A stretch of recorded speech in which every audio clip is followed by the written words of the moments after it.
Churchill Uncovered, We Shall Never Surrender, the speech that saved Britain.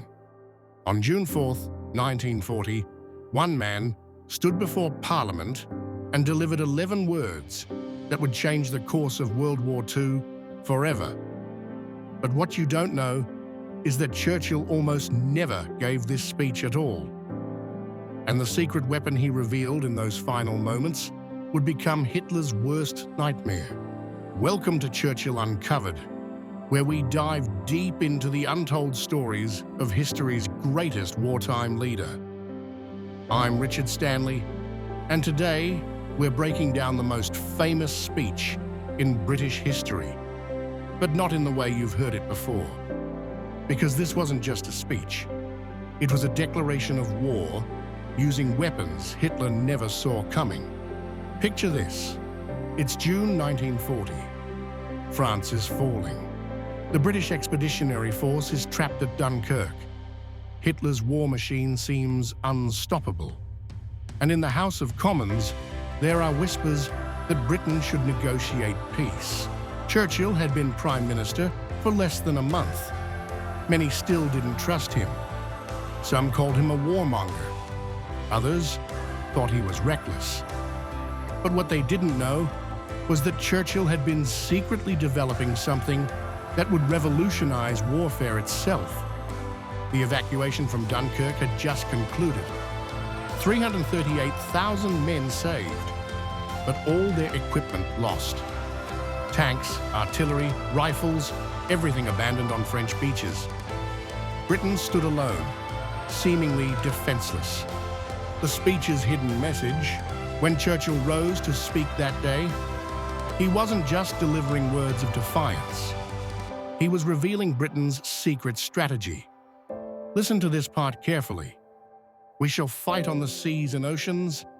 We shall fight with growing confidence and growing strength in the air. Growing strength in the air. This wasn't just rhetoric.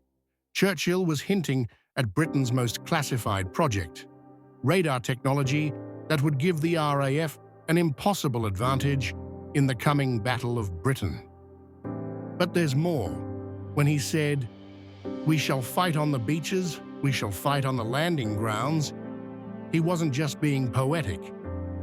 Churchill had already ordered the development of beach obstacles, anti-tank weapons, and a network of secret bunkers that would turn every British village into a fortress.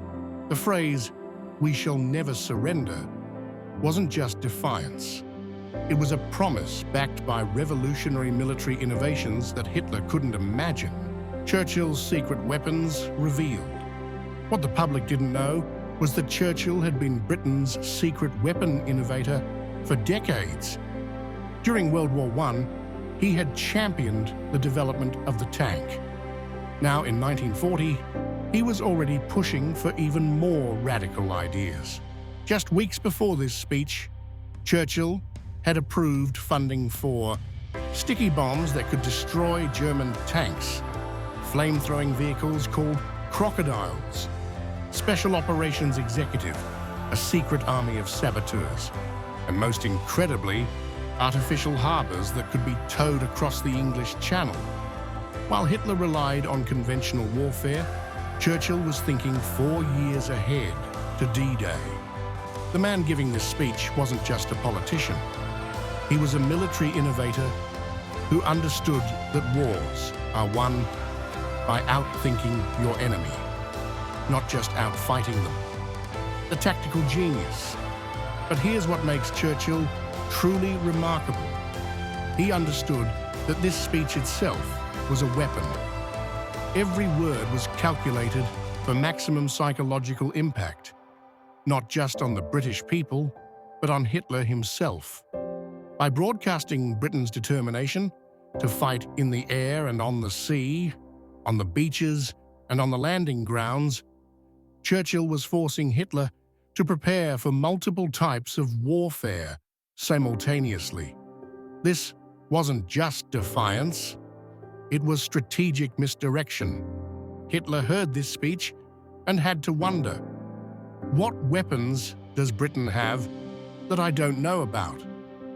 What innovations are they hiding? This uncertainty would plague German planning for years to come. The legacy, the speech worked, not just as inspiration, but as strategy. Hitler postponed the invasion of Britain, giving Churchill time to implement his innovations. The radar network detected incoming German bombers. The secret weapons were developed and deployed. And 4 years later, those artificial harbors Churchill had envisioned made D-Day possible. This is why Churchill was more than just a great speaker.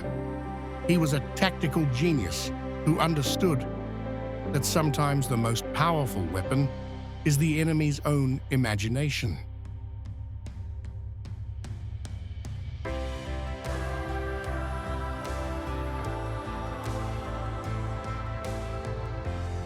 So the next time you hear, "We shall never surrender," remember, you're not just hearing a speech, you're hearing the moment when one man's innovative thinking changed the course of history.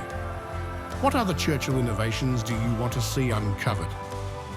Let me know in the comments below. And don't forget to subscribe for more untold stories from history's greatest strategic mind.